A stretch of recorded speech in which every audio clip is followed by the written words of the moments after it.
Ma'asyiral muslimin yang dimuliakan Allah Subhanahu wa taala, alhamdulillah malam ini kembali kita akan mengkaji tentang sirah dari ulama-ulama hadis, dan malam ini kita kisahkan satu ulama yang sangat fenomenal. Banyak pujian para ulama mengalir kepada ulama ini. Bahkan dia adalah salah satu dari mazhab yang disepakati oleh para ulama walaupun mazhabnya tidak tersebar.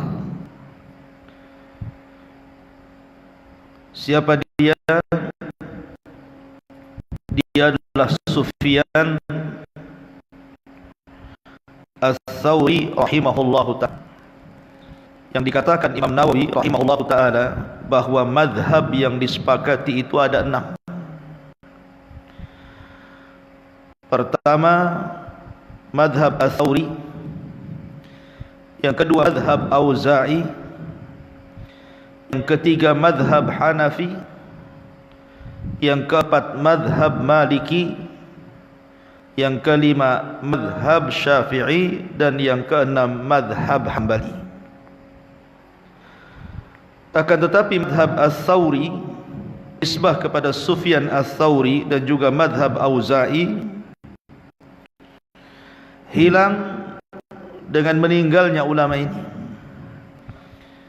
dan tidak banyak murid-muridnya yang kemudian menyebarkan pahamnya sehingga kemudian hilang ditelan zaman, kecuali hanya 4 mazhab yang kita kenal: mazhab Hanafi, Maliki, Syafi'i dan juga Hambali.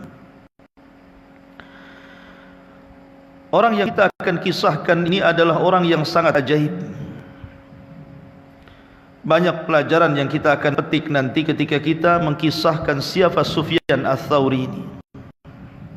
Dia bukan orang biasa, seolah-olah diciptakan Allah untuk hadis Nabi SAW. Makanya kemudian banyak juga ulama-ulama hadis yang kemudian mencantumkan atau meriwayatkan dari hadis kitab Sitah dan juga Musnad Imam Ahmad dari Imam Ats-Tsauri.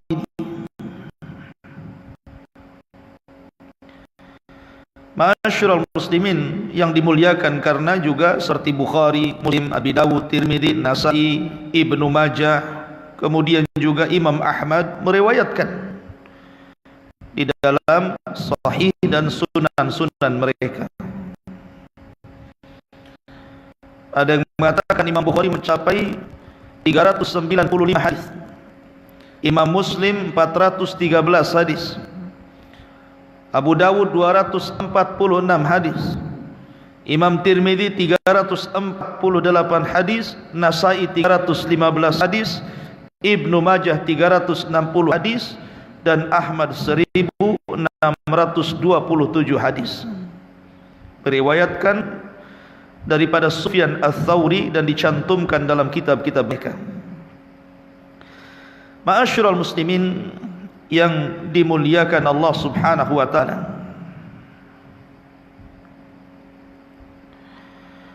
dijelaskan oleh para ulama tentang bagaimana sosok Sufyan Ats-Tsauri ini. Nanti kita akan jelaskan siapa namanya, nasabnya, bagaimana belajarnya, bagaimana rihlahnya, bagaimana pujian para ulama kepadanya, bagaimana ujiannya, dan bagaimana wafatnya. Cukuplah perkataan Imam Ahmad ibn Hanbal rahimahullahu ta'ala. Kalau yang ngomong Imam Ahmad, berarti orang ini bukan orang biasa, orang luar biasa. Kata Imam Ahmad, atadri mal imamu fi qalbi? Tahukah kalian siapa imam yang aku pilih dalam hatiku? Maka Imam Ahmad mengatakan, dialah al-imam Sufyan ats-Tsauri la yataqaddamu ahadun. Dialah Imam Sufyan ats-Tsauri, tidak ada satupun orang yang bisa melawannya, menandinginya. Artinya bahwa Imam Ahmad sangat memuji Sufyan ats-Tsauri. Bahkan Abdullah ibn Mubarak yang kemarin saya ceritakan, ma'ruf siapa Abdullah ibn Mubarak ya, dia sampai memuji Sufyan ats-Tsauri dan mengatakan, la a'lamu ala wajhil ardil yawm a'lam min Sufyan. Aku tidak tahu di permukaan bumi ini manusia yang lebih alim dari Sufyan ats-Tsauri. Sampai-sampai Abdullah ibn Mubarak ini menyesal gara-gara ketika hidupnya Sufyan ats-Tsauri dia tidak banyak belajar kepada Sufyan ats-Tsauri, malah belajar kepada orang lain, sehingga dia katakan, lima lam atrah nafsi baina yaday Sufyan wa lima dhahabtu liman wa fulan. Kenapa dulu diriku ketika Sufyan itu hidup aku tidak belajar kepada Sufyan, malah belajar kepada fulan dan fulan. Lihat bagaimana pujian Abdullah ibn Mubarak. Menyesal dia, kenapa tidak berjumpa dengan Sufyan ats-Tsauri dan belajar kepadanya. Kemudian juga Yahya bin Ma'in mengatakan bahwa la yuqaddimu ahad ala Sufyan, atau la yuqaddamu ahadun ala Sufyan la fi zuhdi wala fil ibadati wala fil ilmi wala fil fiqhi. Kata Yahya bin Ma'in, la yuqaddimu ahadun ala Sufyani ahada. Begitu cara bacanya. La yuqaddimu ahadun ala Sufyani ahada. Tidak ada satupun manusia yang bisa menandingi Sufyan, tidak dalam zuhudnya, tidak pula dalam ibadahnya, tidak pula dalam ilmunya, tidak pula dalam fikihnya. Ini manusia ajaib, manusia yang luar biasa. Ma'asyiral muslimin yang dimuliakan Allah Azza wa Jalla. Taib, kita masuk pada nama dan nasabnya. Sufyan ats-Tsauri adalah Sufyan ibn Sa'id ibn Masruq, dan dia silsilahnya sampai kepada Adnan, artinya dia memang dari keturunan Arab.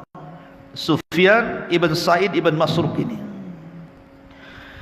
dilahirkan pada tahun 97 Hijriah dan wafat pada tahun 161 Hijriah. Maknanya dia di usia 64 tahun meninggal.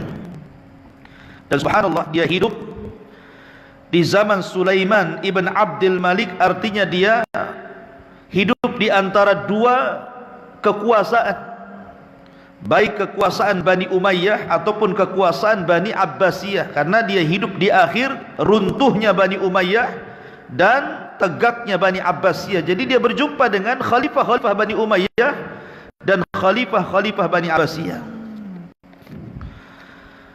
Masyarul muslimin yang dimuliakan Allah Azza wa Jalla, Sufyan ibn Sa'id ibn Masruq ini dia memiliki ibu luar biasa. Makanya dalam dunia pendidikan, seorang ibu itu sangat berperan untuk anaknya. Rata-rata para ulama dunia itu dicetak oleh ibunya, bukan oleh bapaknya. Imam Syafi'i dicetak oleh ibunya sehingga menjadi ulama dunia. Imam Malik dicetak ibunya sehingga menjadi ulama dunia. Imam Ahmad dicetak ibunya sehingga menjadi ulama dunia. Termasuk juga Sufyan ats-Tsauri yang mencetak ibunya. Ketika kecil, Sufyan ats-Tsauri ini senantiasa diperintahkan ibunya untuk belajar. Jadi ibunya itu mengancam Sufyan ini, mengancam Sufyan dan mengatakan, idhab fatlubal ilmi, pergi kamu cari ilmu sebanyak-banyaknya, dan saya akan berikan apa kebutuhan. Kalau kau suka, belajarlah di situ. Tapi kalau kamu tidak suka belajar, maka jangan harap kau mendapatkan apapun dari ibu. Begitulah. Makanya anak muda yang belum menikah, cari ibu yang bisa mendidik keturunannya. Jangan cantiknya saja. Nanti kalau cantiknya saja, kalau bego masalah. Gak apa-apa, gak seberapa cantik, tapi cerdas dan bisa membimbing keturunannya. Karena bagaimanapun Allah mengatakan, wa kana abuhuma salihah. Ketika Musa alaihi salatu wassalam belajar kepada Khidir, kemudian dia keluar dari desa yang bakhil, ada bangunan yang hendak roboh, dibenerin. Kata Musa, buat apa kita benerin rumah yang akan roboh, enggak jelas penghuninya ini. Bagus kita cari rumah yang jelas penghuninya, kita dapat upah, kita bisa beli bekal. Katanya Nabi Khidir, tidak anak, bahwa bangunan ini punya anak yatim, keduanya ada di kota, dan dulu dia turunan dari orang tua yang saleh dan salehat. Begitulah Allah jaga. Kemudian juga, makanya wajar setelah kemudian ibunya terus mendorong anaknya untuk belajar, mencari hadis Nabi SAW, sara amiral mu'minina fil hadis. Makanya Sufyan menjadi amiral mu'minin di dalam hadis. Bahkan ayahnya juga bukan orang biasa, dia seorang muhaddis, saduqun, thiqatun, dan dia namanya Sa'id. Adapun kakeknya Masruq adalah salah satu dari tentara yang bergabung dengan tentara Ali radhiyallahu an dan kibarut tabi'in, dan dia terlibat dalam perang Jamal, berada di saf Ali bin Abi Thalib. Itu kakeknya. Taib. Sufyan Ats-Tsauri rahimahullahu taala, Allah subhanahu wa taala berikan rizki hafalan yang sangat kuat. Sekali dengar langsung hafal. Sekali dengar langsung hafal. Kalau kita sekali dengar langsung lupa, itu bedanya. Ini sekali dengar langsung hafal. Suatu ketika dia masuk kepada majlisnya Hisham ibn Urwah. Hisham putranya Urwah bin Zubair, Zubair bin Awwam, artinya keponakannya Aisyah radhiyallahu anha. Jadi Hisham bin Urwah ini karena seorang alim min ulama'il Islam, dia membacakan hadis-hadis Nabi sallallahu alaihi wasallam. Lah salah satu muridnya adalah Sufyan Ats-Tsauri. Dia duduk di majlis tanpa mencatat, mendengar gitu saja. Setelah kemudian banyak diriwayatkan hadis Nabi sallallahu alaihi wasallam oleh Hisham ibn Urwah ini, kemudian Sufyan mengatakan, wahai imam, wahai guru, perlukah saya ulangi apa yang kau katakan tadi? Kata Hisham, coba kau ulangi. Fa'adahu hifdhan, maka dia bisa mengulangi tanpa ada kesalahan dari hafalannya, padahal dia sami'a marratan wahidah, hanya mendengar satu kali, tapi langsung nancap hafalannya gitu ya. Makanya dia sendiri ngomong pada dirinya, tidaklah sesuatu yang ku dengar kecuali langsung terekam dalam otakku. Inilah keajaiban Sufyan ibn Ats-Tsauri. Sufyan Ats-Tsauri luar biasa hafalannya. Bahkan suatu ketika kawan belajarnya itu hilang kitabnya, kitab diat yang sudah dicatatnya itu. Di situ banyak hadis, ratusan hadis Nabi. Kemudian ketika dia hilang kitabnya, dia bertanya kepada Sufyan, ya Aba Abdillah, kunyahnya, ya Aba Abdillah, bisa enggak kau ulangi apa yang disampaikan guru kita tentang kitabud diat itu?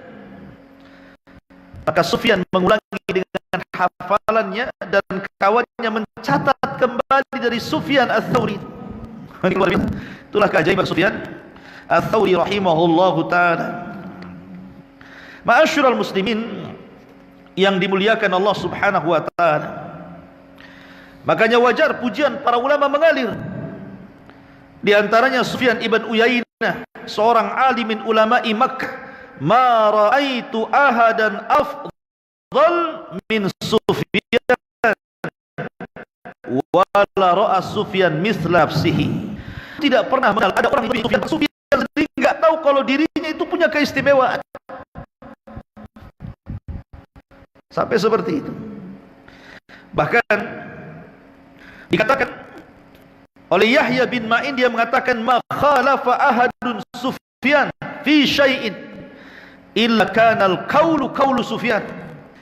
Tidaklah seseorang berselisih masalah dengan Sufyan, berdebat dengan Sufyan, kecuali kebenaran ada pada lisan Sufyan ats-Tsauri.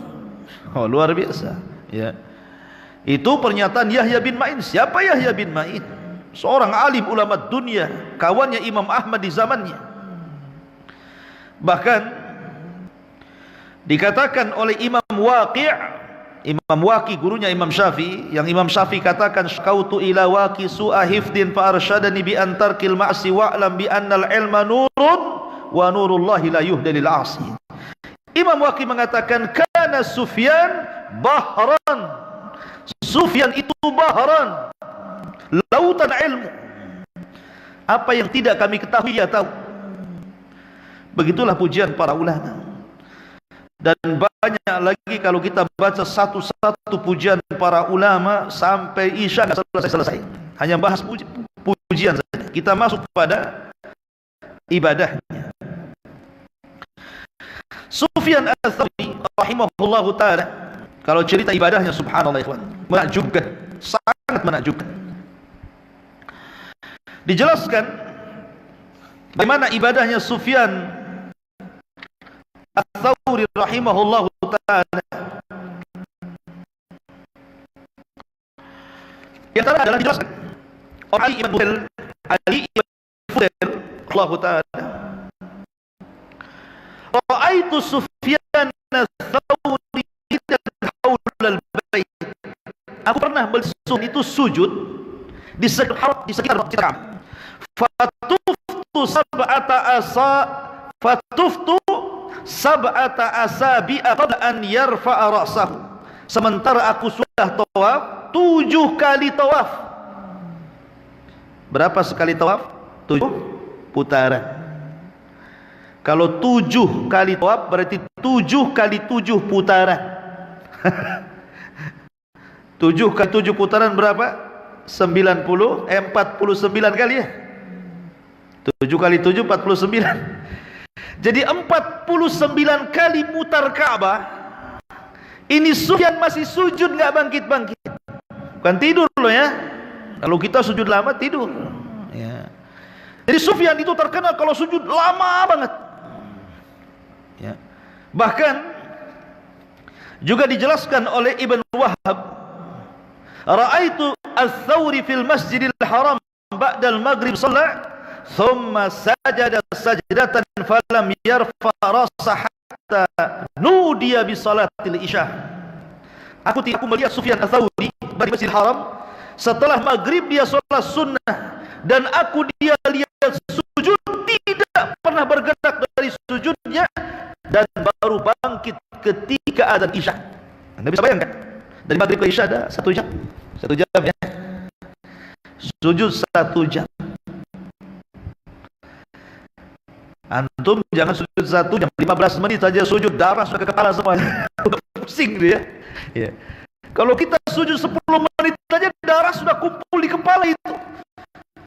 Bangkit itu ya sudah banyak burung di kepala itu, caci-caci udah pusing ya. Lah ini Sufyan atau bisa sujud 1 jam itu. Bukan tidur ya.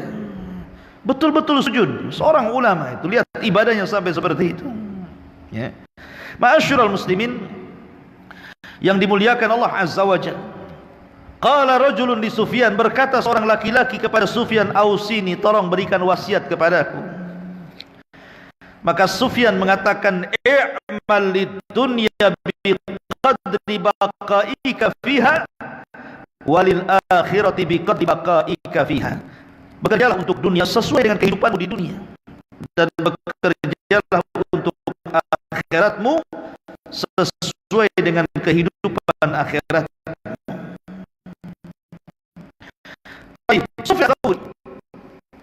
rahimahullah dikenal kathratul buka wa siasa banyak menangis dan selalu begitu kematian. Bahkan Al-Khafaf seorang alim nanti itu Sufyan Ats-Tsauri bagian aku tidak pernah berjumpa dengan Sufyan sekali jumpa selalu menangis ya. Fakultu dan aku katakan masya'nuka Sufyan, ada apa dengan kamu wahai Sufyan?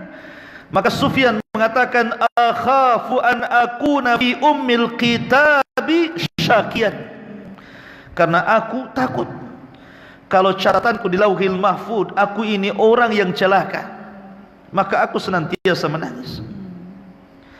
Bahkan dikatakan Abdurrahman, aku mendengar Ibnu Mahdi mengatakan bata Sufyan ini faja'ala yabki.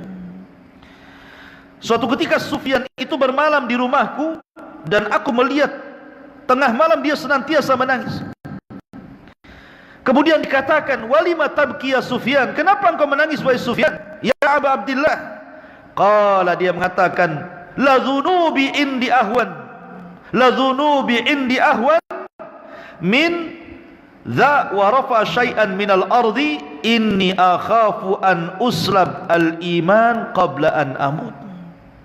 Dia mengatakan sungguh dosaku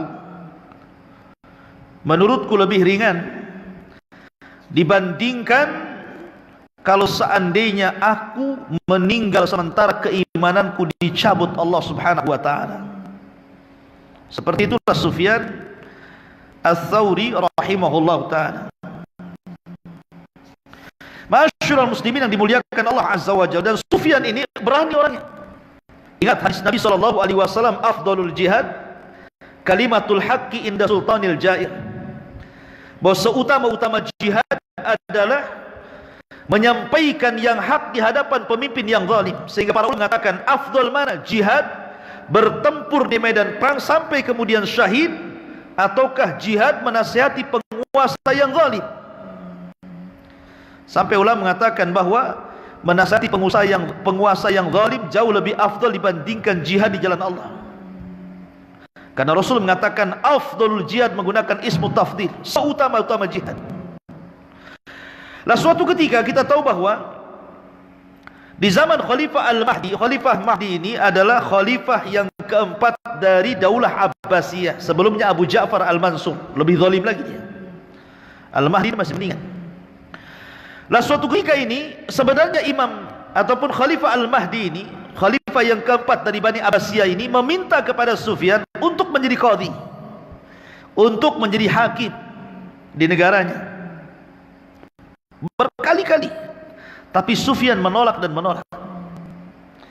Sampai akhirnya suatu ketika Al-Mahdi ini haji dan dia sudah menegakkan tenda di Mina, kemudian dia benar bahwa Sufyan Ats-Tsauri ada di situ, maka Khalifah Mahdi meminta datang Sufyan kepadaku. Maka datanglah Sufyan menghadap Al-Mahdi Khalifah ini, mengatakan, ya ayyuhar rajul, talabnaka miraran fa'ajajta, alhamdulillahi alladhi ja'a bika. Aku sudah meminta kepadamu wahai rajul, wahai Sufyan, agar engkau menjadi qadhi berkali-kali, tapi engkau menolak. Alhamdulillah kau sekarang datang di hadapanku. Irfa ilaina hajatah. Kalau begitu kau mau apa? Sebutkan hajatmu, mumpung aku di sini. Lihat kata-kata Sufyan. Qala, dia mengatakan, wa ma hajati wa qad mala'tal arda dulman wa jawran fatillah. Apa yang aku butuhkan darimu wahai khalifah? Sungguh engkau telah memenuhi bumi ini dengan kezaliman dan kejahatan, bertakwalah kau kepada Allah. Ada orang yang ngomong gini depan penguasa? Coba. Dia ngomong dengan depan penguasa itu. Ya. Apa yang harus aku butuhkan darimu? Engkau sudah penuhi bumi ini dengan kezalimanmu, dengan kejahatanmu, bertakwalah khalifah kepada Allah Subhanahu wa taala. Padahal Khalifah Mahdi ini termasuk orang yang peka dengan kesesatan. Banyak orang-orang zindik yang dipenggal oleh dia. Banyak orang-orang paham sesat yang dibiasakan oleh dia. Tapi walaupun demikian, tetap saja Sufyan Ats-Tsauri mengatakan, laqad mala'tal ardh zulman wa jawran. Kamu sudah memenuhi bumi dengan kezalimanmu dan kejahatanmu. Fattaqillah, bertakwalah kau kepada Allah. Coba, penguasa digitukan apa enggak marah tuh? Tetapi Al-Mahdi cukup sabar. Dia hanya mengangguk-anggukan saja. Taib. Ya. Sekarang apa lagi? Ya. Kemudian dia mengatakan, irfa ilaina hajatakal akhar. Kalau begitu yang lain, kau mau minta apa? Selain itu kau mau minta apa? Maka Sufyan mengulangi lagi, kamu sudah memenuhi bumi ini dengan kezaliman dan kejahatan. Kata Mahdi, ilam astati an ughayyir. Saya sudah berusaha untuk mencegah kezaliman, kejahatan, tapi saya enggak bisa. Maka Sufyan mengatakan, tukhallihi ghair. Kalau gitu turun, ganti yang lain. Turun. Kalau gitu kau jangan jadi khalifah, ganti yang lain aja, katanya. Coba kalau ngomong begini di hadapan penguasa, kira-kira apa yang terjadi? Ditangkap enggak tuh? Langsung dicarikan pasal. Ya kan? Ma'asyiral muslimin yang dimuliakan Allah Azza wa Jalla. Kemudian kata khalifah, ifa ilaina hajatakal akhar. Dah, lukan yang ini. Minta apa lagi kamu? Maka kemudian kata Sufyan Ats-Tsauri, ittaqillah fi abna'il muhajirin wal ansar. Bertakwalah kau kepada Allah. Lihat anak-anak muhajirin dan ansar yang fakir-fakir itu, bantu mereka. Faqdi lahum hawaijab, bantu mereka. Kemudian apa lagi?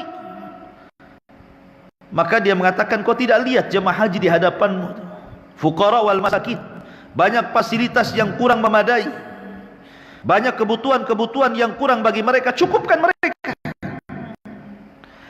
Ma'asyiral muslimin yang dimuliakan Allah Azza wa Jalla. Intinya bahwa lantang sekali Sufyan Ats-Tsauri menasihati khalifah. Tetapi sebelumnya memang ada kisah yang menarik. Sebelum ini kan khalifah yang keempat, khalifah yang ketiga itu namanya Abu Ja'far Al-Mansur. Itu ada lagi cerita Sufyan Ats-Tsauri. Ya. Abu Ja'far Al-Mansur ini memuliakan Allah Azza wa Jalla, orangnya. Tapi walaupun demikian, Abu Ja'far Al-Mansur ini menghendaki Sufyan itu untuk ikut di kalangan orang-orang Baghdad orang itu. Mereka berbangga dengan Sufyan. Kami punya Sufyan berbangga dengan orang-orang Madinah yang punya Imam Malik. Orang Madinah berbangga dengan Imam Malik, orang-orang Irak berbangga dengan Sufyan Ats-Tsauri. Dan tidak ada orang yang lebih alim daripada Sufyan Ats-Tsauri. Makanya Khalifah Abu Ja'far Al-Mansur meminta dia jadi qadhi, tapi ditolak. Sampai suatu ketika Sufyan Ats-Tsauri dihadapkan ke hadapan khalifah, dipaksa untuk jadi qadhi. Bayangkan, dipaksa jadi qadhi. Yang minta siapa? Khalifah. Kalau sekarang tenang, jadi hakim agung, luar biasa ya. Kandidatnya banyak. Kalau bisa kau saja, jangan biar aku yang jadi hakim. Kalau sekarang Sufyan tidak mau. Marah ini Abu Ja'far Al-Mansur ini. Akhirnya apa? Datangkan orang, penggal leher di hadapannya. Dipenggal betul leher orang itu. Kata Khalifah Abu Ja'far Al-Mansur, kalau kau tidak mau jadi qadhi, nasibmu sama dengan dia. Nasibmu sama dengan dia, penggal lehernya. Akhirnya kemudian kata Sufyan, kalau gitu berikan aku 3 hari, aku ingin istikharah. Rupanya waktu 3 hari ini dijadikan oleh Sufyan Ats-Tsauri untuk kabur. Jadi dia minta istikharah, tapi dia kabur. Kabur dia. Dia tidak membawa banyak harta. Kalau seandainya dia membawa banyak harta, tentu akan terjadi kecurigaan. Boleh jadi perjalanan dirampok orang kan gitu. Jadi dia hanya membawa bekal untuk seminggu 2 minggu saja. Habis itu dia bekerja di tempat orang gitu. Keluar dia dari Irak ke Yaman. Dalam perjalanan dari Irak ke Yaman itu, maka Sufyan Ats-Tsauri rahimahullahu taala akhirnya bekerja di salah satu kebun inab, kebun anggur. Ya. Dia berusaha untuk menyembunyikan kebesaran ulatnya. Dia pakai pakaian biasa, pokoknya layaknya pekerja, sehingga orang tidak curiga kalau dia Sufyan Ats-Tsauri. Sampai akhirnya suatu ketika pemilik kebun ini meminta kepada Sufyan Ats-Tsauri untuk dipetik inab itu, anggur itu.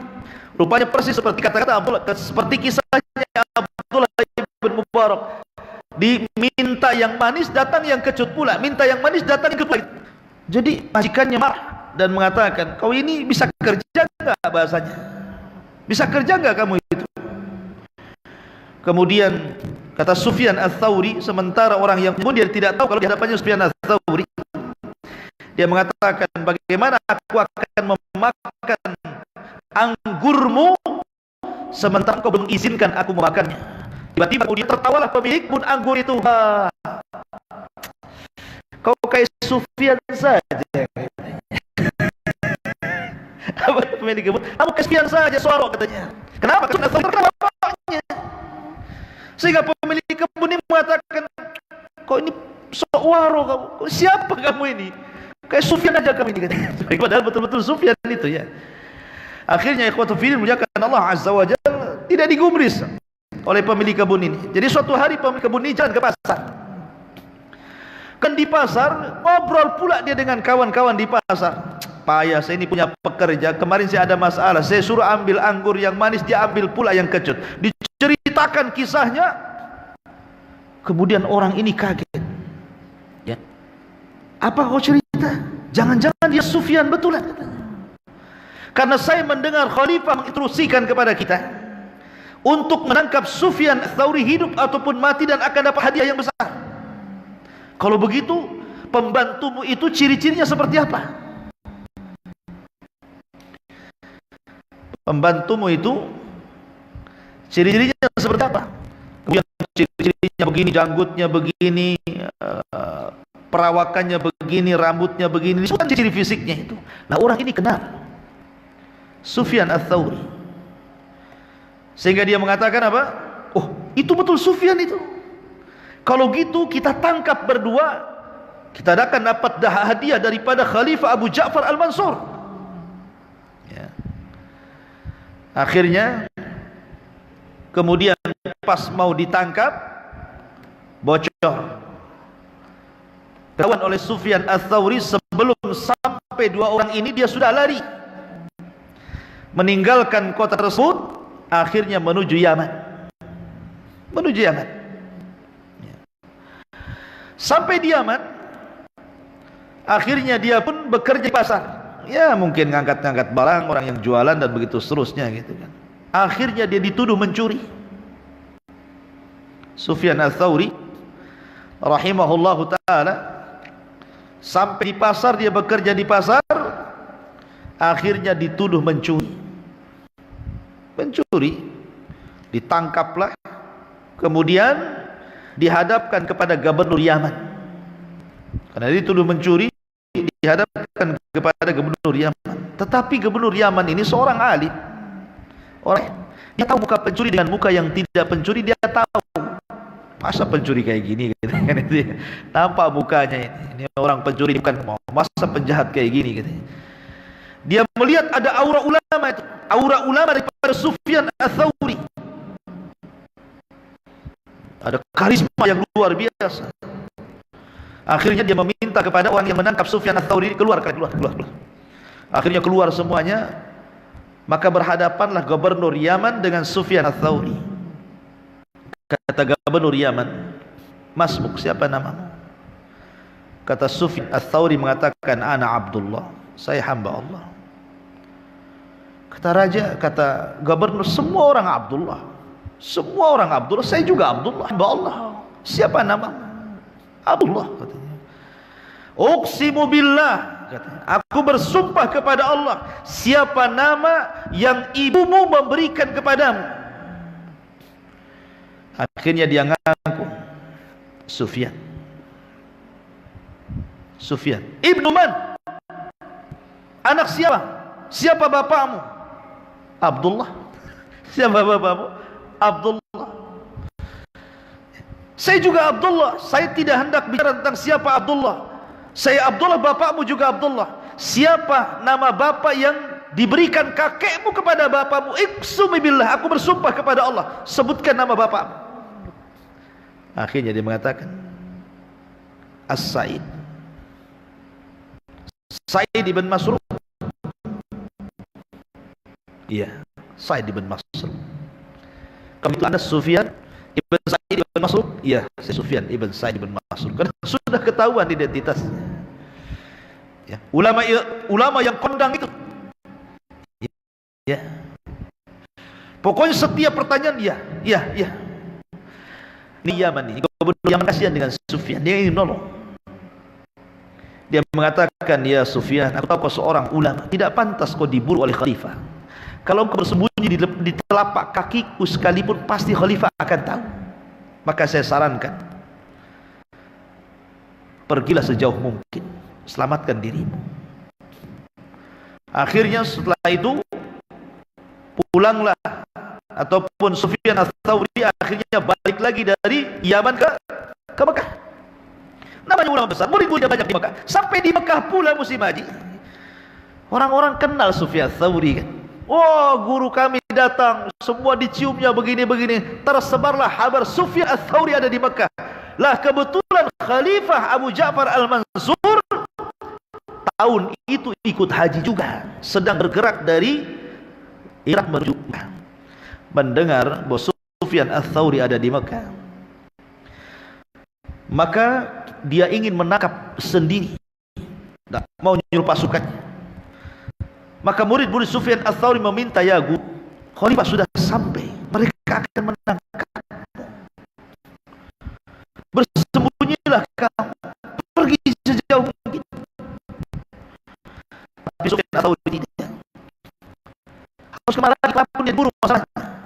Maka kemudian dia sholat di hadapan Ka'bah, dan kita tahu sujudnya lama sekali, berdoa kepada Allah Azza wa Jalla agar kedua kaki Abu Ja'far Al-Mansur tidak menginjakkan di haram. Dan doanya dikabulkan Allah Azza wa Jalla. Di perjalanan Abu Ja'far Al-Mansur sakit yang menyebabkan kematiannya. Luar biasa kisah daripada Sufyan Ats-Tsauri rahimahullahu ta'ala. Ma'asyiral muslimin yang dimuliakan Allah subhanahu wa ta'ala, la Sufyan Ats-Tsauri rahimahullahu ta'ala, di antara bagaimana dia itu sangat keras dengan orang-orang yang menyimpang dari sunnah. Akidahnya bagaimana beliau luar biasa, ikhwan. Jadi betul-betul dia kalau ada orang menyimpang itu marah. Sampai-sampai dijelaskan ketika membahas tentang akidahnya Sufyan Ats-Tsauri rahimahullahu ta'ala. Suatu ketika ada orang datang kepada Sufyan Ats-Tsauri dan bertanya soal orang yang sholat diimami oleh seorang yang berpemahaman Qadariyah, bagaimana hukumnya? Ya Sufyan, di negeri kami, imam kami itu pemahamannya sesat Qadariyah. Boleh enggak saya sholat di belakangnya? Maka kata Sufyan Ats-Tsauri, la tuqaddim, jangan kau jadikan dia jadi imam. Jangan kau jadikan dia jadi imam. Kemudian dia mengatakan, huwa imamul qaryah laisa lahum imam ghairah. Tapi itu imam desa tersebut tidak ada lagi imam kecuali dia, masalahnya. Kata Sufyan Ats-Tsauri, dia mengatakan, la tuqaddimuh, la tuqaddimuh, jangan kau jadikan dia imam, jangan kau jadikan dia imam. Wa ja'ala yasis, sampai dia berteriak-teriak mengatakan, jangan jadikan dia imam. Gitu ya. Betul-betul dia keras. Makanya Sufyan Ats-Tsauri mengatakan, al-Jahmiyatu kuffarun wal Qadariyah kuffarun. Jahmiyah itu kafir, Qadariyah itu kafir. Makanya kenapa dia mengatakan jangan jadikan dia imam? Karena Qadariyah itu kafir, enggak mungkin sholat di belakang orang kafir. Sampai seperti itu. Sufyan Ats-Tsauri rahimahullahu ta'ala ketika berusaha untuk menegakkan akidah Ahlussunnah wal Jamaah. Adapun zuhud beliau dikatakan oleh Syu'bah ibn Hajjaj, sada Sufyanun nasa bil wara'i wal ilmi. Sungguh Sufyan Ats-Tsauri itu pemimpinnya orang-orang yang hendak wara' dan ilmu. Dan Qabisah ibn Uqbah mengatakan, majalastu ma'a Sufyan majlisan illa dzukiratil maut. Tidaklah aku bermajlis dengan Sufyan Ats-Tsauri kecuali sebutkan kematian. Jadi Sufyan Ats-Tsauri itu selalu menyebut kematian dalam majlis. Jadi kalau dia mengajar itu tidak lepas daripada menjelaskan tentang kematian.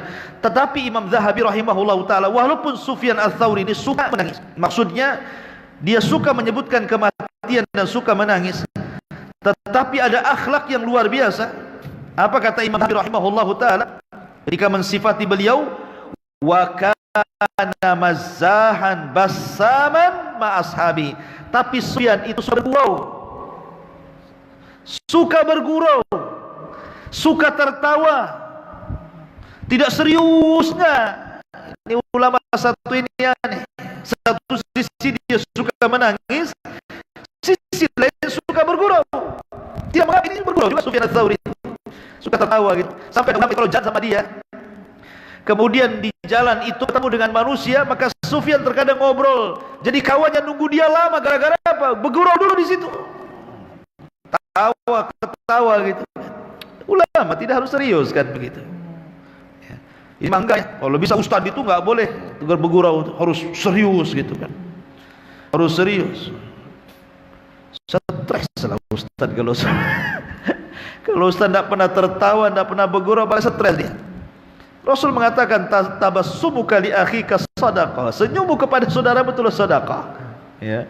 Jadi jangan serius. Kadang-kadang juga kita perlu ya gurau, bercanda. Sufyan Ats-Tsauri bercanda. Apa salah?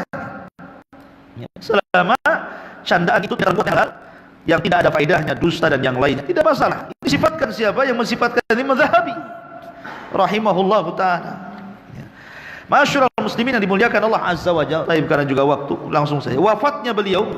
Adapun wafatnya Sufyan Ats-Tsauri rahimahullah taala,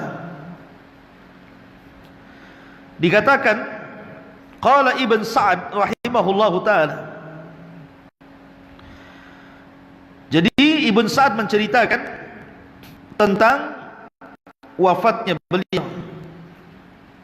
Sufyan Ats-Tsauri suatu ketika meminta kepada sahibnya untuk dibacakan surah Yasin. Kepada siapa? Kepada sahib. Dan dia tanya, kenapa? Kenapa harus aku bacakan surah Yasin? Kemudian liyusahhila mauti, agar Allah memudahkan kematianku. Maka akhirnya kemudian dibacakan surah Yasin. Ketika dia nazah itu dibacakan surah Yasin. Sampai akhirnya belum selesai orang ini membaca surah Yasin, sudah meninggal dunia. Ya. Makanya di sini kita tahu bahwa ada hadis yang mengatakan lakinu mautakum bi Yasin. Ejahkan kepada orang yang meninggal itu surah Yasin. Mauta di sini maksudnya waqtal ihtidar, ketika hendak meninggal, bukan sebelum meninggal. Bukan sesudah meninggal, tapi saat meninggal. Ini bagi yang mensahihkan hadis ini, walaupun hadis ini adalah hadis yang lemah. Semua riwayat-riwayat tentang talqin kepada orang yang akan meninggal dengan surah Yasin semuanya lemah, tidak sahih. Tapi kalaulah memang hadis itu sahih, maka maksudnya membaca surah Yasin adalah saat ketika orang sedang meninggal dunia, dan tujuannya hanya untuk mempermudah keluarnya ruh saja, tidak lebih dari itu. Ya. Tetapi kalau berpegang dengan hadis yang sahih, maka itu lebih utama. Lakinu mautakum bila ilaha illallah. Ejahkan kepada orang yang sedang sakaratul maut dengan la ilaha illallah. Wallahu a'lam bishawab. Ini yang bisa sampaikan, mudah-mudahan ada manfaatnya. Subhanakallah bihamdi.